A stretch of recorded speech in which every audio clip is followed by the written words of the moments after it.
നിങ്ങളിപ്പോൾ കണ്ടുകൊണ്ടിരിക്കുന്നത് മെഡൻ ബ്ലാക്കിൽ നിന്ന് ഹോറനിലേക്കുള്ള ഒരു ബ്യൂട്ടിഫുൾ ആയിട്ടുള്ള ഒരു ട്രാം യാത്രയാണ്.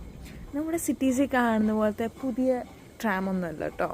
ഇത് പണ്ട് കാലത്തുണ്ടായിരുന്ന പണ്ടത്തെ എൻജിൻസും കമ്പാർട്ട്മെൻറ്റ്സും ഒക്കെയുള്ള ഒരു ബ്യൂട്ടിഫുൾ ട്രാം. അതും പോകുന്നത് നല്ല ബ്യൂട്ടിഫുൾ ആയിട്ടുള്ള ഫീൽഡ്സിൻ്റെയും ഫാമിൻ്റെ ഇടയ്ക്കൂടെയാണ്. ഓക്കെ, ഞാൻ പെട്ടെന്ന് ഈ യാത്ര എങ്ങനെ തുടങ്ങി എവിടെ അവസാനിച്ചു എന്നുള്ളത് വേഗം പറയാം.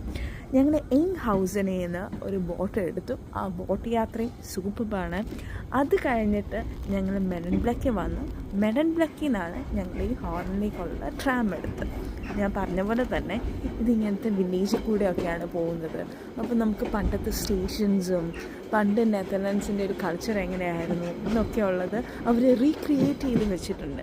അപ്പോൾ നമ്മൾ അതെല്ലാം വിറ്റ്നസ് ചെയ്ത് പലതരത്തിലുള്ള ഫാംസിൻ്റെ ഇടയ്ക്കൂടെ ഇപ്പം ഷീപ്പിൻ്റെ ഫാം ഉണ്ടായിരുന്നു, കൗസിൻ്റെ ഫീൽഡുകളുണ്ടായിരുന്നു, പിന്നെ പെയറിൻ്റെ കൾട്ടിവേറ്റ് ചെയ്യുന്ന ഫാമുകൾ, ഗ്രേപ്സ്, ആപ്പിള്, അപ്പോൾ കോണുകൾ, അങ്ങനെ പലതരത്തിലുള്ള ഫ്രൂട്ട്സും വെജിറ്റബിൾസും ഒക്കെ കൾട്ടിവേറ്റ് ചെയ്യുന്ന ഫാംസിൻ്റെ ഇടയ്ക്കൂടെ ഒരു ബ്യൂട്ടിഫുൾ ട്രിപ്പായിരുന്നു.